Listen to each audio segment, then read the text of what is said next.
I was reading David Goggins' first book, Can't Hurt Me, and in that he talks about his first 100 miler, how it's just like a 1 mile loop and whatever. And I was like, oh, maybe I'll just go try to find a race like that. So I did. I found like is exactly that, just a 1 mile loop, 100 miles, and I was like, this seems like a good way to try something like this. Like I'm never gonna be further than a It's a good half a way to mile die. from the end. Like I just like I don't know. This seems like a good way to good way to try it.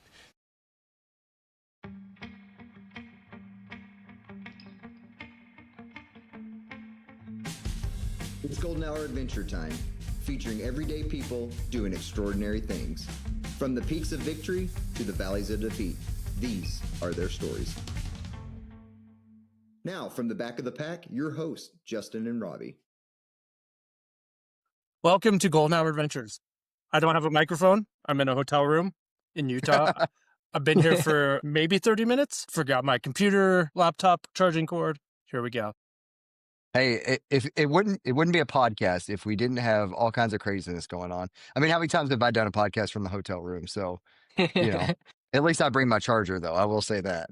Yeah, I picked it up and I'm like, this is important. So Well, I mean, I'm not even using my mic. This is just like a display here because my headphones are messed up, and so here's my mic and headphones right here. But so we're rolling good. I like it. Yeah.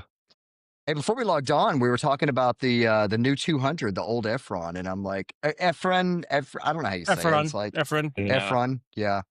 The history behind that's kind of cool. I was like looking at reading a little bit when they mentioned it was about the old bear that was in the 1900s or whatever. I actually went back and read about it, and I was like, that's a pretty cool story. If the buckle doesn't have a bear on it, I'm going to be very upset. Agreed. Have they showed the buckle yet? I don't think so. I actually might message Mike and be like, hey, man, is the buckle going to have a bear on it? Because if it does, then it might be a possibility that I jump into that guy. Well, you're leaving us hanging. What's the story? Well, it just happened to be, I don't know the exact, I can't remember it, but it was like Old Efron was the bear that lived in that area, big grizzly bear, like 9-10 foot grizzly bear in the early 1900s. And he just was really famous for being in that area. And so he had a name, his name was the Old Efron. So yeah, that's why they call this 200 that's coming out the Old Efron. I think it's kind of cool to play a little bit of heritage to the area. Yeah, there's a story I was heard about in South Dakota about it. I think it's South Dakota, about a grizzly bear attacking a guy back early in the day. I'll have to find that. I don't. Yeah, that'd be cool. But yeah, it's kind of neat. Like, Mike's the king of 200s, and so coming out with a 200 himself, it's like, I didn't know he actually race direct, and then like he has this whole like company of race directing, and so I'm like, oh well, maybe he's had races all along, but I mean, he's been really advertising this one, so. Yeah, I'm unsure because I was looking at the website and it looks like everything is like there's like this series of races, but I think he's like about to drop them. Like everything on the website's like coming soon, coming soon, coming soon. So I don't know if this is something that he's just launched or I'm not sure. Yeah. Yeah. All right, here's the story. It's a large grizzly bear known as the Old Three Toes for a distinctive three-toed footprint who roamed the river range in Utah and Idaho in the early 20th century, and he was notorious for killing sheep. So after years of evading hunters, he was trapped and killed by a sheep herder in 1923. Oh, man. So damn, I guess he's on display. He's on display. Yeah, they mounted him. Or maybe a look-alike or something. I don't know. Let's mount the sheep. Let's mount the bear that's been killing our sheep and three toes. The sheep hunter. I think they have a skull. Anyway, kind of a cool story. Kind of like, I like that they played to the heritage of it. I think that's kind of cool. For sure. Yeah, I think that's... But if you do run the race, are you going to get attacked by grizzly bears? Are there grizzly bears out there? There's no grizzly bears in Utah. There's not? Okay. No, just black bears. Just black bears. But there's moose. Yeah, there's moose. Yeah, and they're a lot, everybody like, oh, you live in Alaska, are you scared of bears? And I'm like, no, I never see them. It's the moose you got to worry about. Those are the guys that like will really mess you up. 100%. There was a thing in Colorado, there's too many mooses. Too many mooses. And they're getting upset. They're ruining what's the name of it? The swamps in Colorado, and they're getting mad. the conservationists are getting mad that they're ruining the swamp. So all the hunters are like, well, let me go shoot one. Yeah. We'll fix this thing. And there's of course, an easy solution. Of course, that made him even madder, right? Like, you can't kill him. Well, we can't have both here. There's a very easy solution here. Yeah. The people are like, well, we can bring some of those wolves over. And then everyone's like, well, I don't think those wolves will be able to kill them. Yeah. Kill a meese. They'll kill the young. They will if like they herd up and kill a young, but a calf. But dude, those cows are so freaking mean, dude. I've never met a meaner animal than a cow with a calf. They will stand their ground. They will charge you. They are super dangerous. I don't know how many times I've been charged or like bluff charged yeah. I've been bluff charged quite a bit. Oh my gosh. They're crazy. We saw one last weekend. So is there a way to tell with moose? Because I know with bears, with moose, like, can you tell if they're bluff charging or actually charging? Like, I know with bears, like, if their heads down, you're in trouble, and if their head's up, it's a bluff. Like, is there a way you can tell with moose? Yeah, if they stop. Yeah, I was gonna say like they'll pin their ear. So you just shit in your pants until they stop. Yeah, exactly. If they don't keep coming, that's a bluff charge. I guess I've only been bluffed. I've never been really charged, but they'll always pin their ears back, and they give you that crazy ass look, though. Those damn things, dude. Oh my gosh, they just stand their ground. The bulls, though, like if you ever see a bull, because you never see them, but like if you see one, they just go in the woods. They don't care, and they're just like whatever. Those cows, man. Even if they don't have the calf, they're coming after you. It's just like, God. And it's like right now we have 3 hours of daylight, so it's every time you run, it's going to be at night. And it's just like, I have these massive headlamps so I can see all the eyes and yeah. Just turn that blue, man. Just turn your speaker up louder. Yeah. I don't think that bothers them. No, I don't think so either. Especially those urban moose that you're used to. Yeah, the urban moose, that aren't, yeah, man. Well, and it's been so cold right now so they like jump on the roads and they're eating all the like sticks and stuff. Yeah. Oh my gosh, it's awful. Well, we don't do salt up here. We do just Cinder? gravel. Yeah, gravel. Just That's gravel. probably a good thing. Yeah, that's why everybody has broken windshields up here. When I was in Flagstaff, they used to use cinder, and okay, it works great, but it loves to go through windshields. Yep, it's so sharp. It's nasty. Yeah, gravel's the same way. Yeah. Well, before we introduce our guests, we got to talk a little bit about what happened last week. What's that? Oh, you're talking about my I thought we talked about it in the last one. We didn't. Oh, okay, so there I was. So I was registering for the Crazy Mountain 100, and I got up. So registration was at 4 a.m. here because it was 6 a.m. Mountain Time. So 4 a.m. here. So I got up at 3:30, got some coffee, got ready, and I was like, hitting refresh. I had everything ready to go. So you have to link a race that qualifies you. So I used my last 100, and so I had the link ready. I was ready to go. I got in there. I linked everything. I hit pay, and I hit the button at 4:02. So 2 minutes is what it took. And ultrasign up is slow as it is, dude. Ultrasign up froze. So I didn't even get through until 4:05. So it took 3 minutes for it to go through. And then I got the notification my credit card was charged. I got the confirmation you're in. And I was like, sick, let's do it.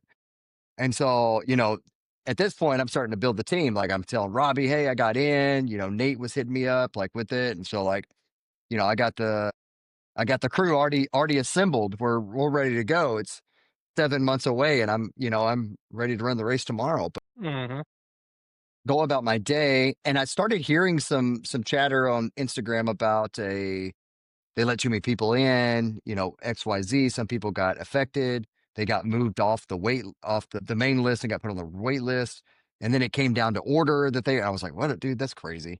And I opened up my email and boom, there it is. I got the email. You are affected by this. And it's like, great. Well, the way the email read is we're gonna move you to the wait list and we'll put you, in order. And I was thinking in my mind, I was like, okay, well, I got on the registration. They're gonna move me to the wait list and I'll be like top 10, right? Because I didn't know how many people it affected. No, it was number 58. And I'm like, dude, what is going on? This is crazy. I was so mad. I was like, dude, and this is not the first time Ultrasonic has done this.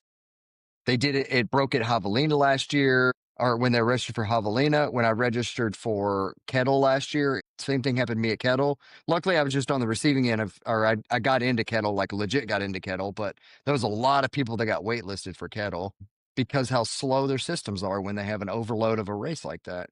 Cocodona, the same thing happened. Casey Lichtide actually hit me up and was like, same thing happened to me at Cocodona last year. I was told I was in, and then I got put waitlisted. I was like, dude, what? Why? Why are the systems so bad? And it's like, I guess, like, Ultrasonic has a really good platform. They have their newsletter, they have their podcast, they have, merch, and it's like that's where everybody goes to check for races. But God, they either like they got to fix their system, they got to figure something out. And then I was talking to the race director for Crazy Mountain 100, and he was saying that she messaged them and said, "Hey, you let too many people in. There's a problem." They didn't get back to her for 6 hours. I'm like, so now you have all these people that are thinking they're going to be in the race, and then 6 hours later they find out they're not. It's like that's crazy to me. So it's like I last year I was told they got 170 through, but it wasn't a Hard Rock qualifier last year. So I don't really want to bank my money that I'm going to run it being 58, because are they going to make it through 60 people, to even though it's at Western States and a Hard Rock qualifier this year? I don't know. I threw my name in another race lottery. I was going to say Oregon Cascades, but Cascade Crest, I threw my name in that one, but I've heard the lottery draw on that guy is pretty low too. So Yeah, it's a hard one too. I don't know what I'm doing next year. Well, we got lots to talk about in the next coming couple weeks. So yeah, we'll figure it out. We'll save it for that. Yeah, we'll figure it out. Well, today's guest reached out to us. He's follows us on Instagram, I guess. I guess we'll have to ask him. He reached out to us and said, "Hey, love you guys. What you guys do? Can I come on and tell my story sometime?" I said, "Sure." So here he is, TJ Harms. What's Synkiew? TJ Harms-Synkiew is the last part of that. Synkiew. Yeah, it's got it. It's confusing. Yeah, thanks for having me on. We were chatting before, then we should hit record a long time ago, as usual. We still haven't learned our lesson with that, but we'll get there someday. No, someday. Yeah. Well, TJ, thanks for coming on, giving us some time. Yeah. First, I want to ask you, how'd you find us and how'd you start listening to us? I always find that interesting. Yeah, I think it must have just been probably, I think just on Instagram. Yeah, like in the last, especially like this summer. I mean, I've just gotten more into ultra running in general, but just started following more ultra runners and a few podcasts and stuff like that. So I think it must have been somewhere on that in the last few months. And then I just listen to all my stuff on Spotify. So then just, over on Spotify, just been listening to episodes and then pretty much it. Well, thanks for listening. We appreciate it. So you just mentioned that you've been getting into ultra running. Like, tell us your story. Yeah, so I mean, my first, I guess it's kind of turning back the clock a little bit. Like I ran a couple years in high school, did a couple years of cross country, was a pretty average, below average cross country runner. College was on and off, didn't really run too much. I'd either like get into it and then like get hurt, or like I'd just honestly take any little minor setback and I was like, yeah, whatever, like I don't really care that much. Or I was just like, had other priorities at the time, whether it was pursuing academic things or internships or less responsible things like, drinking and partying, to be honest. And then when I really got into running again so I graduated college in 2023 from the University of Minnesota. I'm from northern Minnesota originally. And then I came out to Colorado to do a summer of trail work. So that summer I got a lot more into trail running. And then also I kind of had a stint for like a couple of years. So I was like wanting to run a marathon. and then either it just didn't work out or I'd start training and get hurt or something else would pop up. But that summer I was just like, even if I'm not prepared, I'm going to run a marathon. So me and a buddy just decided to run a marathon that summer. It was the Aspen Valley Marathon. So it was like a pretty easy marathon, like net downhill. But we did that. And then like going into the race, I was like, oh, I don't even know if I could, finish a marathon. Like, I don't know how this is going to be on my body. And then doing that, and we didn't do like a super fast time or nothing like that, but just completing it just gave me a lot of confidence. And I was just like, I wonder how far I could go with this. Like, I wonder, could I have ran another 5 miles or 10 miles or whatever? And was just kind of really curious to find my limit. So at the same time, I was reading David Goggins' first book, Can't Hurt Me. And in that, he talks about his first 100-miler, how it's just like a 1 mile loop and whatever. And I was like, oh, maybe I'll just go try to find a race like that. So I did. I found like is exactly that, just a 1 mile loop, 100 miles. And I was like, this seems like a good way to try something like this. It's like I'm never going to be further than a It's a good half a way to mile die. from the end. So like I just like I don't know. This seems like a good way to try it. So that was 2 months after. So I ran the marathon in July, and then that 100-miler was in the beginning of September. And in between, didn't really train much, to be honest. I did like 150K, which like doesn't really translate to 100 miles too well. It was kind of just like a marathon part two. So yeah, I went and did this 100. It's just in Longmont, Colorado, super small. There's only 8 people that started it, and it was fucking terrible to be honest. I was like, by like mile 12, I was already having issues, and I was like started out like pretty slow, and I was like, doing like the math, and like I had never gone more than a 50K up to that point, so oh, like to get sub 24, I was like, I can just walk. Like, I don't have to run any of this. So in my head, I'm like, I'm just going to walk a sub 24. By like mile 12, like super early on, I was like already having issues and already falling off pace. And I was like, what the hell? Like, this is stupid. And then by like mile 30, I was like, really feeling it. And then mile like 40 to 50 or 45 to 50 was like my biggest low. Like those 5 miles, I was moving the entire time. I didn't take any breaks, but it took me like 2.5 hours or 3 hours to get those 5 miles done, like actively moving the entire time. And I was like, this is terrible. And my whole mindset that whole time, which is also probably part of the reason I was moving so slow, is like, I'm just gonna quit, but I'm gonna get to 50 miles. It's like I at least got to get halfway through before I quit. So then the 50th mile, the race director, because it's such a small race, he walked a lap with me and just started like talking to me and like whatever. Like, got my mind off the race, and I was just telling him all the things that were going wrong, and he was like, well, how about you just take a little break? We got the camp stove. We'll make you some ramen, a quesadilla, like you'll be fine. Like everything I was telling him, to me, it was like the end of the world. And to him, it was just like, you're fine, dude. Like this is no big, A quesadilla and a ramen will take care of it. percent. And like now I've become friends with the dude and talked to him since, and he's done Leadville a handful of times. And so, yeah, to him, like, he's been in the trenches and seen people struggle. So although that was my first experience with it and was like the end of the world, to him is like, yeah, he's been there and seen this a million times. So he was completely unfazed by it. So then after that, like, the ramen and quesadilla hit as it does. And I still wanted to quit, but truthfully, I couldn't look the guy in the eye and tell him I was quitting his race. I feel like he just did that to me. Like there was no, like, I would like to say I was tough and flipped a switch or anything like that, but there was none of that. It was just like simply like, how am I going to tell him that I'm quitting after he just did that? So reluctantly, I just kept going. I think my first 50 miles took like 17 hours or something like that. The race cutoff had like a 30-hour cutoff. So I was behind on cutoff, and I was like, that was part of the reason I wanted to quit too, because I was like, I'm not going to finish. So like, what's the point? So then my mindset kind of shifted like over the next couple hours, and it being a 1 mile course. I mean, there wasn't a ton of people out there, but there was a couple people out there, and you start walking with people and, talking to them, and most of them had done this before. They were kind of just helping me along.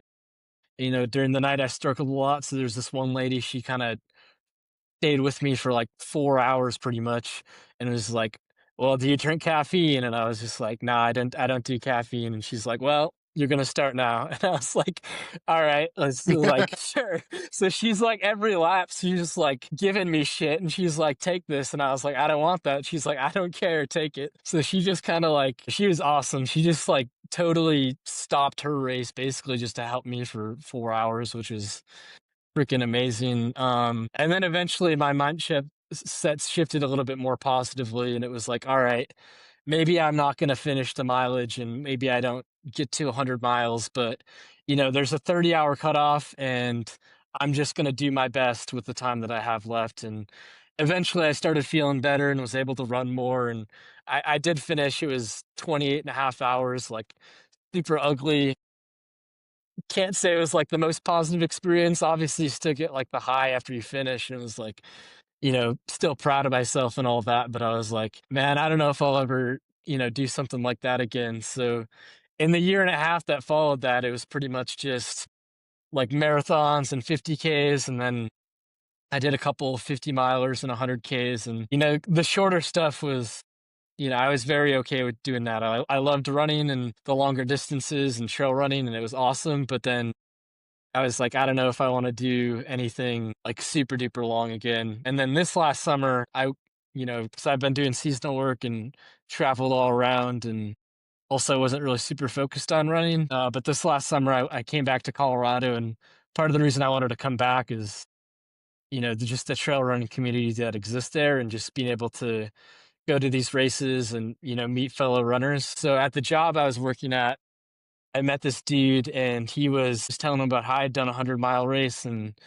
he was like, just thought that was the coolest thing ever. He's like, oh man, I need to do one of those. So I started talking to him into, doing his first 100, and he's like, you can't talk someone into like doing something that you're not going to do yourself. So naturally I was like, oh man, I was like, am I really going to talk myself into doing another one of these? Like, I don't know if I want to do this again. We eventually found a race. It was the end of August, the Front Range Ultra Days with Ultraverse, the same guys that put on the Cowboy 200 that you guys did. Mhm. So, same format, like just looped race, whatever. But as I was about to sign up for it, I saw there was the 100, but then I also saw there was a 200, and I was just like, oh, fuck. Because the 100, I was like, it scared me a little bit, but I was like, confident. Like I learned a lot in that time where I was like, I could probably figure out that puzzle. Like if it was just finishing it, I'm very confident that I would, be able to finish it. But then the 200 was just, as soon as I saw it, I was just like frozen in fear. And I thought about it for like a solid like week or 2 weeks, and I was just like, oh man. And like, I don't know, that's kind of uh, one of my things. If I see something and I'm like terrified by it, I'm like that, there's that part of me is like, I don't want to touch that. Then there's the other part of me is like, well, maybe you should go try to do that. Like, even if you fail, it's like, it's worth doing those things that scare the hell out of you. So I signed up for the 200, and honestly, it went like super duper well. Like, it was a lot more enjoyable than my first 100 was. I feel like I had a lot better plan. Maybe wasn't the most like trained for it, but I was like in decent enough shape. And especially once you get to like the 200 miles, like you could be going the slowest pace in the world, and it's like as long as you're still moving, like when you're getting into those higher numbers, it's like that's really all that matters. So I finished that, and that went super well. And then since then, it's kind of just been like a busy fall of like done a couple backyard ultras, did another 100K. But especially that 200 just gave me a lot of confidence of like I am really interested in these like 200 plus mile races, whether it's trying to go further in a backyard, whether it's doing, Cowboy or Moab or some of these other 200-mile races that are out there. And then I think another part of it too is that I volunteered at a Summit 200 as well as Moab this last year, and getting to be there and experience it, and like just seeing the people that run those races, it's just like super inspiring. Like, especially those like really long races, it tends to be like a bit of an older crowd, and like me in my early 20s, I'm like, what the hell is my excuse? Like, if these 60, 70, or 80-year-olds can do this, like I could probably do it too. It's just a matter of putting my mind to it. So it's been super inspiring to just see what other people are doing. So yeah, that's kind of my long-winded answer. That was perfect. I want to go back to that your first 100 in Longmont. What was the name of that? It's called the American Heroes 100. Is it around a pond? It might be. I only ran around it 100 times, but I really don't remember the course that well. I think it might have been. Yeah, it could be. I think I know what. Okay. Do you know who puts that on? It's Bill Stahl. Do you remember who the? Okay. Yeah, I used to live right by Longmont. Okay. Then yeah. Second, I was watching David Roach's Javelina came out yesterday. Circles. I don't know if you guys watched it or not. And he said something quite interesting, and it was good to hear a guy at that level say this. And he said, he was 93 miles in and kind of blown up, and he was trying to stay in second place. And he goes, sometimes at mile 93, those last 7 miles might take you 4 hours. And I was like, fuck yeah. I'm glad you said that, because we look and see the elites, especially that race, right? They're just running 7-minute miles, right? For 100 miles. I think it was even faster this year. I think it was 6:30 or something. But just to hear him say that, I was like, that's a good thing for people to hear, because it's okay that it can take you 4 hours to walk 7 miles. I mean, it could take you a lot longer to walk 10 miles, 90 miles. 100%. So, I just thought that was kind of cool. I was like, oh, hell yeah. I'm glad he said that. Yeah. Well, he was not walking. It was just something, Yeah. At least at that level, he's cognizant of it. And he also said another thing. He was talking, that not every race is a rainbow or unicorn or something like that. He goes, unless you're Jim Walmsley. Yeah. I was just like, yeah, you're right there. It was a pretty good little thing about Javelina. Anyways, so I've been interested in Ultra Days. What'd you think of that? I thought it was a freaking blast, honestly. I don't mind the looped courses, as you can tell between the 2 longer races I've done in the backyards. I mean, once you get over that you're running a 2-mile loop times infinity, I think it's super fun. All the people there are great. And kind of to my point that I made earlier, it's like a pretty older crowd. Like, it's mostly, 50 plus there, which I thought was super cool and inspiring, because there's a handful of 70, 80-year-olds going over 100 miles, and it was just like, wow, like that to me is just absolutely incredible. Like, I don't know, for me, like in my 20s, and not to like diss on like younger people that are doing ultra stuff as well, but it's like, yeah, we're young and healthy and fit, and don't have knee issues or back issues or anything like that, but like someone in like their 80s like doing something like that, to me is like way, way, way more impressive. Though I thought it was sweet, and just getting to walk and run laps with like all kinds of people, I thought it was great. I really like jabbing when I'm out there. Like, I'm a little bit more social while I'm racing, so I thought it was fun to just hang out. They had a solid aid station. They served hot food twice a day. The first night I ate, what was it? 5 pulled pork sandwiches and half a pizza in like a 2-hour span, which was awesome until like 3 a.m. when I shit my pants. But that's another story. But no, yeah, Front Range Ultra Days is great. I would recommend that to anyone, whether you're doing the 100-hour and trying to throw down crazy numbers, or I think they have as low as a 50K. Like, I feel like it's a good way. It's just a fun event and a good way to hit good numbers if that's what you're trying to do, or just walk around and have fun. I don't mind a loop course. I ran a 50K that was kind of the similar. It was a 1-mile loop, and it got old after a while, but like I met so many cool people out there and talked to a lot of interesting people, and you just you see people out there that's been grinding. I started the 50K on their day 3 of they were doing a 72 hour. And so I was on their day 3 and I was just like, man, incredible that these people have been out here for 2 days and they're still grinding. It's like, awesome. Yeah, it is cool too to Yeah, I remember. have those because those delayed starts. Like when I was, I think I went 2.5 days, but like every 24 hours there was like a new wave of runners coming out, and like they start like in the Yep. first 6 hours or whatever. Like you're not really touching them. Like they're all just seemingly sprinting laps around you, and you're like, I don't understand how people can even do that. But then, like once they start slowing down and you can like start to talk to them, it's kind of cool. There's just always fresh meat on the course. Always fresh meat. That's funny. Front range ultra days, you can do what, 7 days? They have 7-day option. Not 7 days. No, it's 100 hours. 170.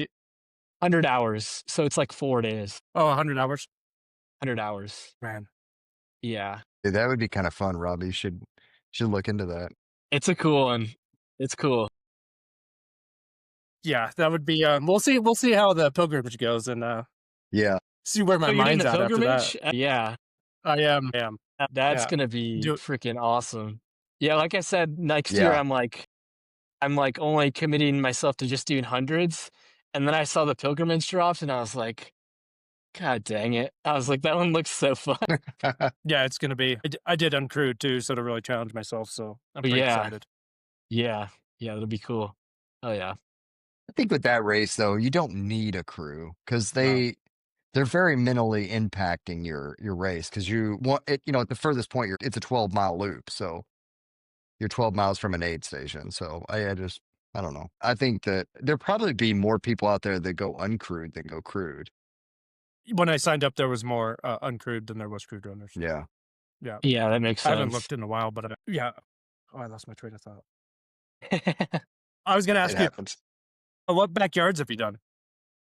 Yeah. So my first one, I kind of just did them out of curiosity because I didn't really know what a backyard was until like, I don't know, earlier this last summer.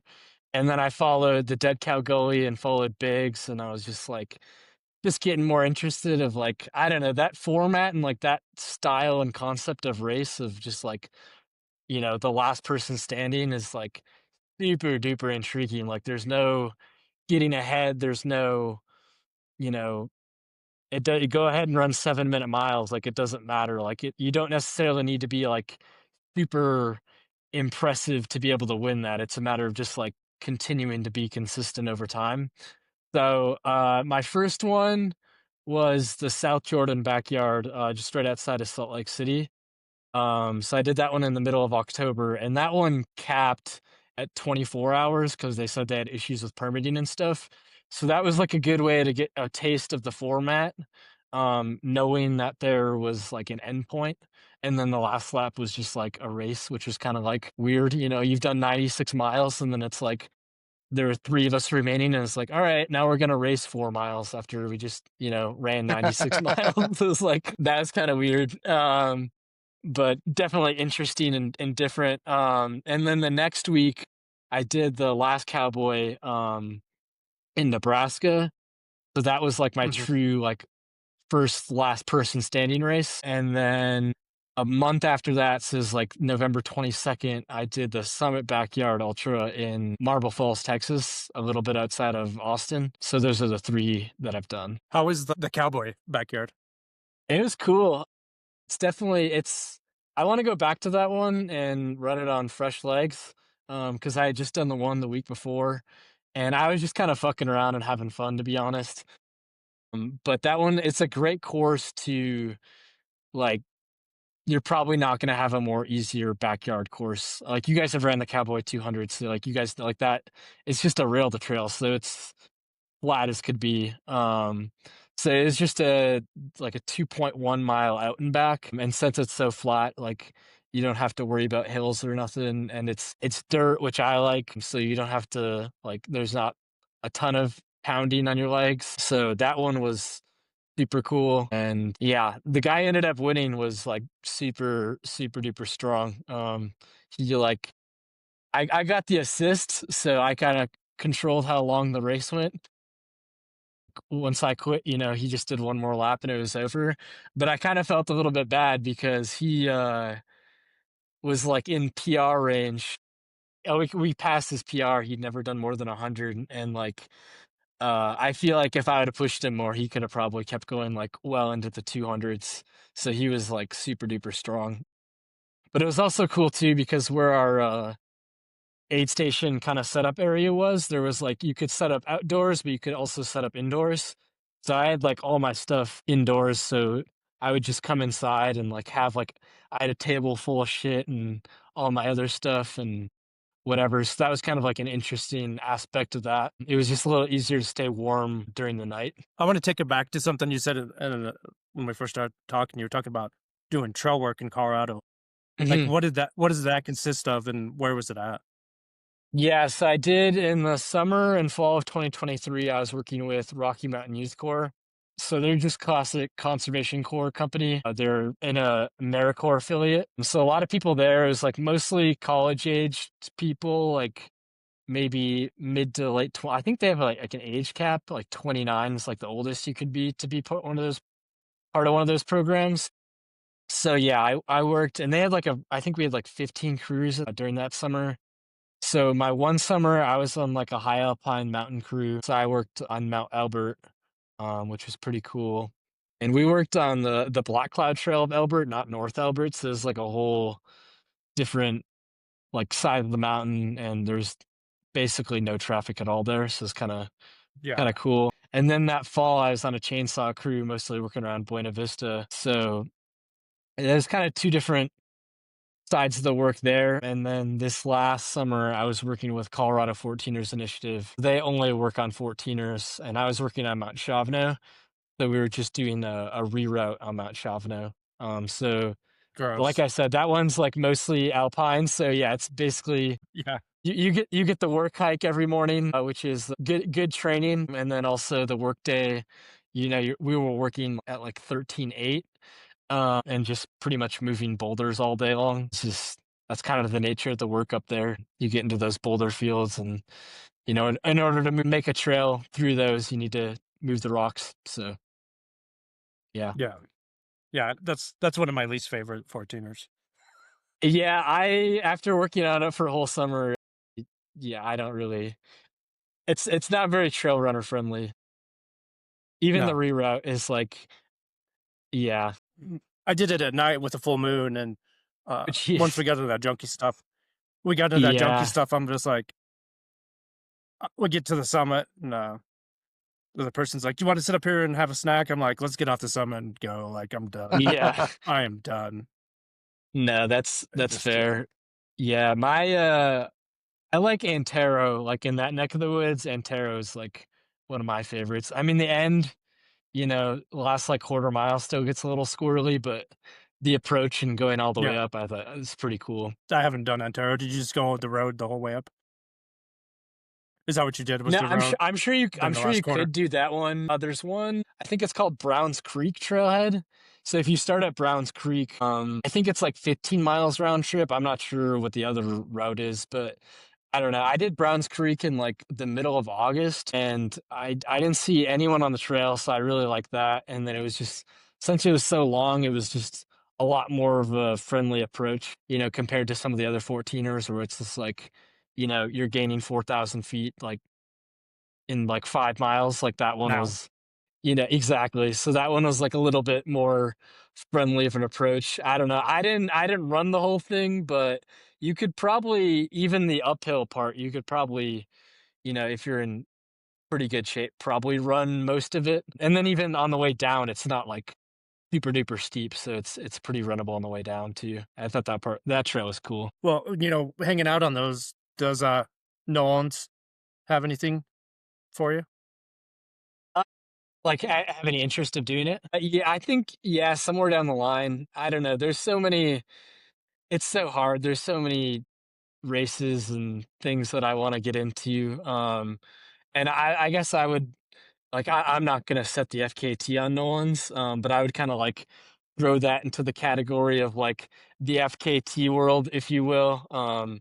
And like the kind of those unsupported, but whatever, however you want to categorize that, like that's kind of like that little separate categories. So I'm not sure how that, where those runs are gonna like fit in my running journey, but those are definitely things that I am interested in. It's just there's just so much out there. Like I said, next summer I want to do a bunch of trail hundreds, and my first 200 gave me confidence. Like, okay, I've done the distance. Now I want to apply that to, a trail 200 and, some of these longer races. And then, they have like the longer timed races, like we talked about the 72 hours. And then it gets, even crazier with like the 6 days in the domes, 6 days out across the years. Like, so there's all these races and things that I'm interested in. I don't know. I'm grateful that I've got into it at an early age. So I have, a lot of time to do them, but I'm still just as eager as anyone else to like, oh my goodness, I want to do them all like right now today. But I'm like, it's like, especially thinking ahead to next year, I'm like, okay, I want to do them all, but like realistically, like how many races can I do, and actually be able to enjoy them and not completely wreck my body. So I don't know. No one's is definitely of interest, especially like anything in Colorado for me, just because I love Colorado. So what do you got on the books for next year? So What are next your year, plans?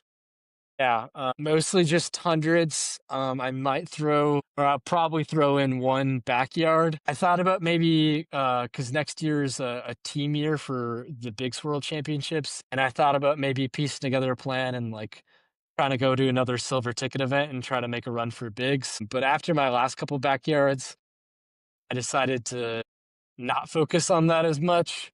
So next year is just going to be mostly hundreds. So Zion for me would be the first one that I would do. That one's in April. So that one's a maybe. I haven't signed up for it yet. It's just deciding if I want to do that or not. And then Bighorn, I have signed up for. And then Leadville, I'm in the lottery for. Run Rabbit, I'm going to sign up for pretty soon. And then in July, it depends because I'm also on the wait list for Crazy Mountain, so I'm not sure how that's gonna Oh, nice. manifest or not. Yeah. Where you at? Where at? Well, I have to look again because I thought I was 18, but that was like an hour after signup, so I might be bumped way down. I didn't even know there was all that shit that went down with it. So if you're 58, Man, I might be lower because I was like, oh, I'm 18, I'm totally gonna get 258. in. Yeah, but I might be, who knows? Maybe I didn't even get on the wait list. So I'll have to check that. But the Creed 100 is the exact same day, or the same weekend at least. So if I don't get into Crazy Mountain, so there's 3 in a row in July. And I don't know if I'm going to do them all 3 in a row, but I'd like to do at least 1 or 2 of them. But there's Crazy Mountain or Creed is the last weekend of July. And then the weekend before that there's Uray, and then the weekend before that there's I think it's the Silver Heels race in Fairplay. Mhm. So out of those 4 races, I'm gonna do at least one of them, but maybe 2. If I really feel like going crazy, maybe I'll try to do all 3. But we'll see. But that's kind of mostly my ideas for next year. Bighorn, Run Rabbit, some combination of those ones, and then Leadville if I get into that one.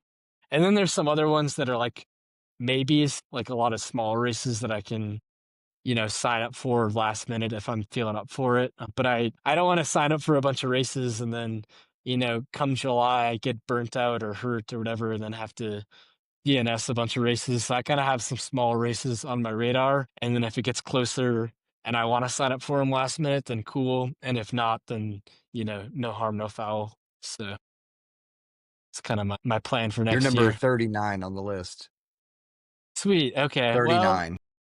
that's nice. That's You How must have been at 604 because that was 605. So yeah. I was 603, but it was probably maybe late 603. Except I did not have all my ducks in a row with you. okay. Like I didn't have my qualifier race ready.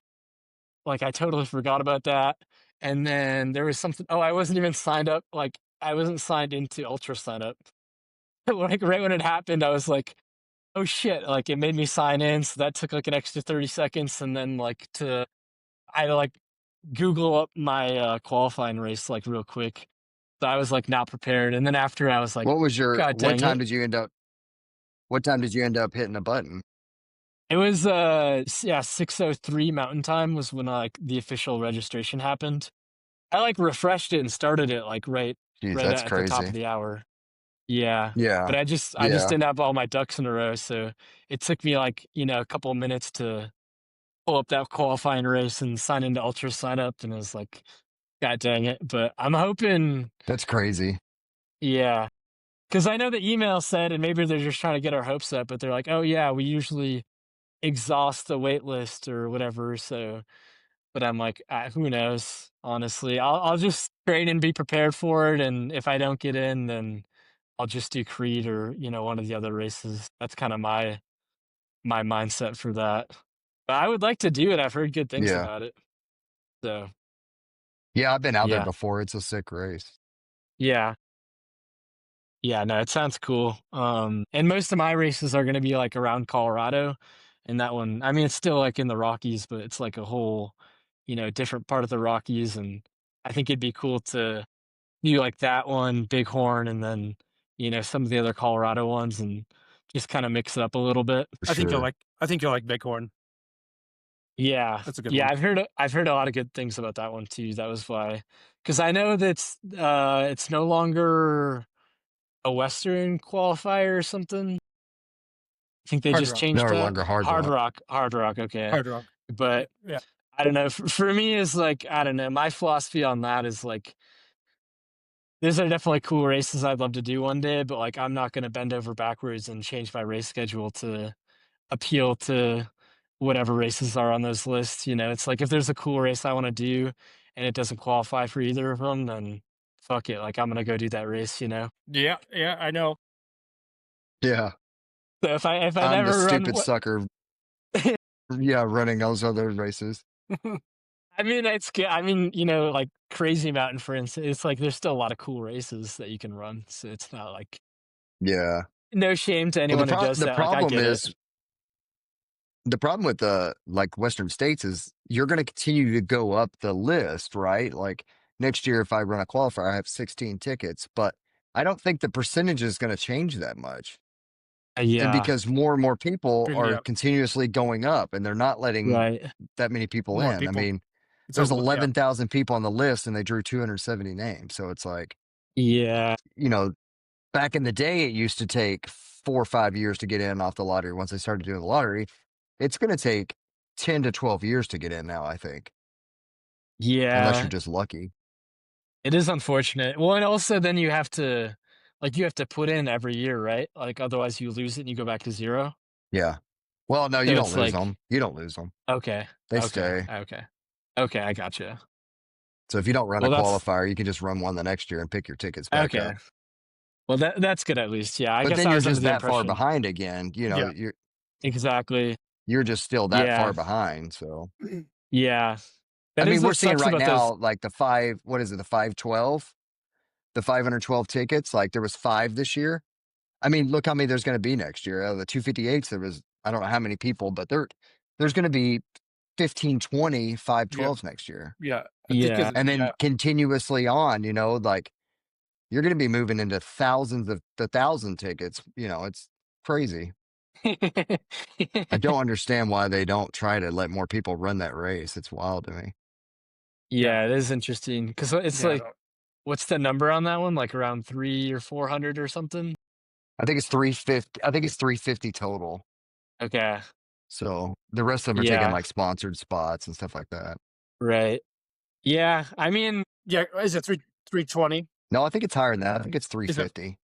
okay. Yeah. Yeah. I guess the way I could see it from that way of like, if you let a bunch more people in, like, I don't know. I know some people like, like at Javelina and like Leadville, it's like, it does change the dynamic for like when you're actually racing the race of like having that many people in the race. Like I paced someone for Leadville this year and he finished around like 27 hours, so it was like kind of middle of the pack. Like the whole time I was pacing him, like we were just constantly by. I think we had like maybe 5 minutes like to ourselves the whole time, and I was just like, I haven't run Leadville yet, but I was just Yeah. like asked him, I was like, is it like this the whole freaking time? And he was like, yeah. And I was like, I don't know, maybe some people don't mind that, but it definitely, love it or hate it, it definitely changes the dynamics of the race versus Mhm. some other races you might spend hours and hours by yourself. Yeah. But then for those Go be Yeah, by 11,000 for people yourself that with want to, Bighorn. yeah, Bighorn, yeah, yeah. yeah. Yeah, I'm okay with that. I think that one I'm gonna do because some of the other ones I'm trying to piece together, like actually having crew and pacer for. But I think Bighorn, I'm just gonna try to embrace it a little bit more and just not even invite people out there. Like just totally embrace kind of being on my own. Especially, I don't You know. can definitely do it there. Yeah. Yeah, yeah, The aid stations are so good, and I mean, your crew can only get to three places, but yeah. it's an hour and back. So It's a Mhm. hard race to crew. It really is. It's a it really is. tough. Yeah, I Yeah. mean, if you're trying to go to all the aid stations that you can go to, it's like hours in between the two aid stations or the yeah. three aid stations. Yeah. So it's Yeah. I don't really know anyone in that neck of the woods anyways. So it would be like whoever I'm asking, it'd be like a whole ass trip to like get out there even. So it's like, I don't know. I'll just save it for you're trying to go out? I'm only 2 hours, 4 hours away. I guess that's pretty close. Yeah. Yeah. Yeah.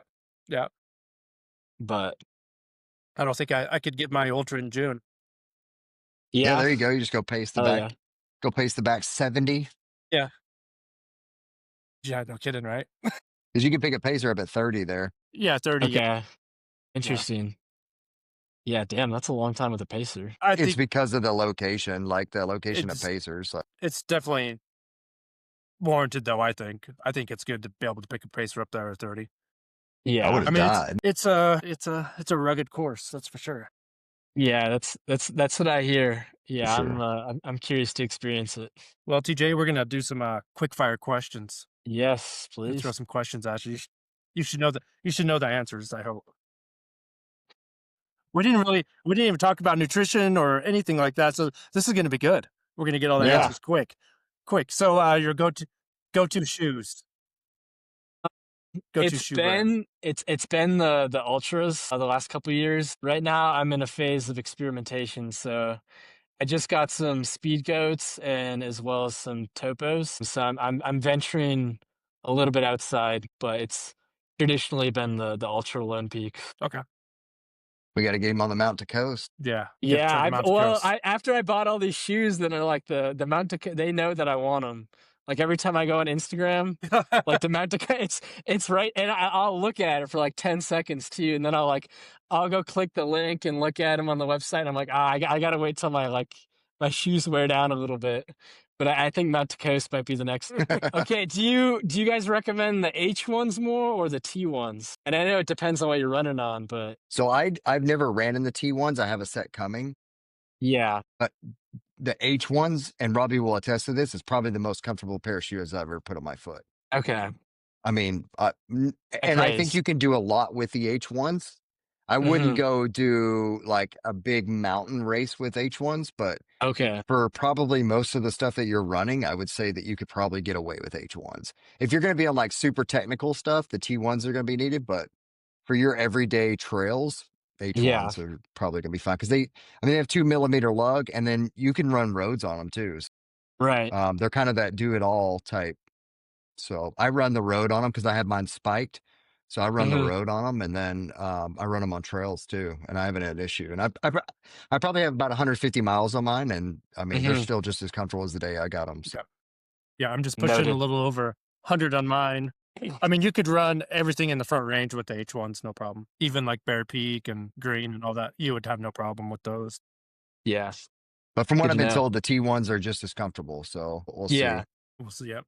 And I'm on the second set of the road shoes, the R1s. I'm on the second set of Yeah. those, so Okay. they're phenomenal too. So I Yeah. love them. They just make Yeah. great shoes. I don't get it, man. I don't understand it, and they last. Like I've had them last. I don't normally ever get 500 miles out of a pair of shoes, and that was the first shoe I ever got 500 miles out of. So Sweet. was the R. Yeah. So That's kind of why I'm interested in them, is like the durability.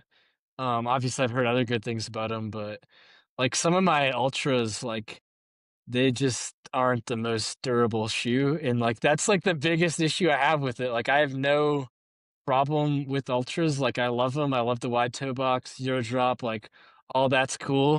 And then it's like all of mine just blow out on the side. And like, I'll get 500 miles out of them, but it's not a good 500 miles, you know? Wrecked. So it's just by complete stubbornness of I don't want to buy another pair of shoes. Luck. Yeah. For sure. For sure. All right. Next question. Go to nutrition. I'd say it depends on the race, but I've been doing a lot of the carbs fuel gels and then also the goo roctane mix. Like this summer I've gotten a lot more into like the high carb mixes. That's something that I really like. Obviously, like if I can mix in real food, that's great, but especially when I'm like on the trail or trying to run fast, like the gels and the drink mixes are just like a really good way to just get in those calories super quick. And I just like drinking, like I drink a lot of fluids anyways. So my problem usually tends to be that I'm drinking too much water and then just flushing out all my salt. So like having like that high carb drink mix or whatever, like usually there's some like salt and electrolytes in it too.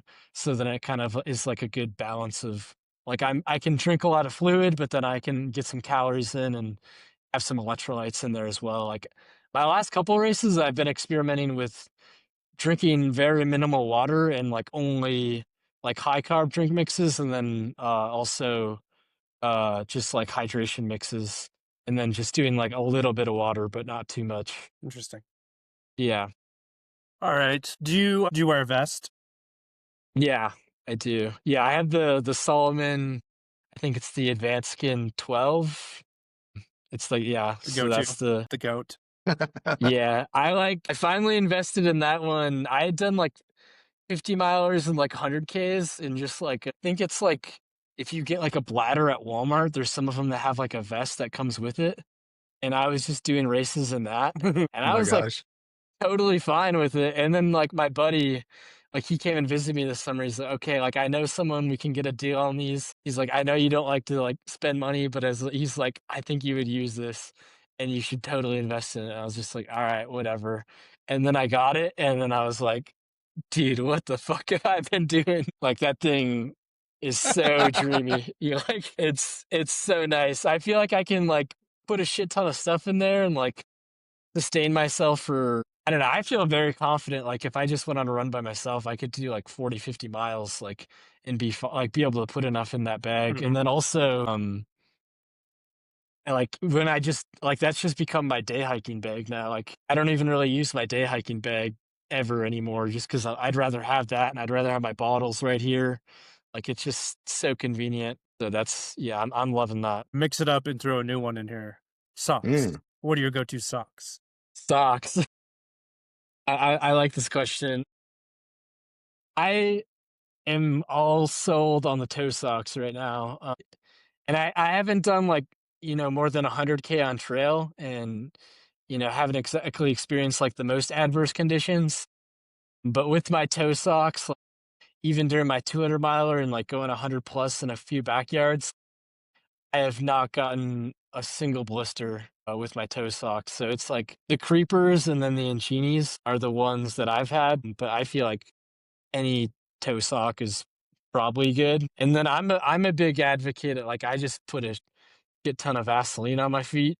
I feel like that with the toe socks, and then, you know, changing out your shoes and socks and reapplying, like, I mean, obviously, you know, I'm sure at Bighorn or something this year, like I'm going to have wet feet for 100 miles, and then I'm going to be like, all right, well, this isn't bulletproof, but I feel like, you know, those little things kind of add up and, you know, help my feet feel good. Is it always the ultra guys wear the toe socks? Is that a thing? It is. It's a thing. It's all the ultra guys always wear toe socks. It's weird. So they can grip their, you know, they can splay their toes out. Yeah, Probably. It's so funny. Yeah. Everybody that wears ultras wears toe socks. Toe socks, yeah. All right. Well, I guess Last I'm a question. basic bitch. Basic ultra running bitch. But yeah, you're basic. Exactly. You're basic. A basic newbie. That's funny. All right. If you could be any dinosaur, what dinosaur would you be? All right. Well, sticking with the basic bitch answer, I'll go with the T-Rex. I feel like Okay. that's like You know, classic. surprisingly, we haven't had many T-Rexes, No, so no. That's what I was listening to your last episode, and that's what I heard, and I was just like, what the hell? Because I feel like you ask like any 8-year-old boy, and that's like the go-to answer, right? I don't know, maybe yeah. not, maybe not, No, but I agree. I also say T-Rex because I really I don't know that many dinosaurs to be completely honest, or I don't know how to pronounce them. That's even better. I like that answer. TJ, it was great. It was great having you on and hearing your story. Yeah, It pumps me up that, you know, the young generations getting into this and yes, realizing what they can do. And I mean, you got a lot of years of pushing miles. It's really exciting to see. I don't know if you're on social media or not, but we'll give you some time to shout out whoever you want to shout out. Tell people where they can follow you if you do, and the floor is yours. yeah, yeah. I guess first off, I'd like to shout out my buddy Anthony Ryans, because he's that buddy I was talking about that was really interested in doing his first 100 this summer, and that's kind of what inspired me to go after the 200, and like has totally kind of changed my perspective on ultra running and like given me kind of this newfound confidence. And then secondly, my social media, mostly just on Instagram. It's Harms-Synkiew, which is my two last names. If you're looking to spell that, just look at the episode and just base it off that, because spelling Harms-Synkiew without any help is going to be near impossible. But yeah, Harms-Synkiew on Instagram. I'll throw it in the show notes so everyone can find you. Yeah, please do. Good All deal. right, Yeah, TJ, thanks it for was having me on. awesome. Yeah, it was For awesome. sure. Justin, you gonna take us out of here? I knew you were going to ask that. Yep. Let's see if I can get it right. Hey, if you love TJ's podcast, please leave us a like, leave us a comment, leave us a review. Go onto the YouTubes and leave us a subscribe, leave us a comment. Robbie works really hard on it. Let's get it done. Thank you for listening to this episode. And as always, we'll see you on the trails.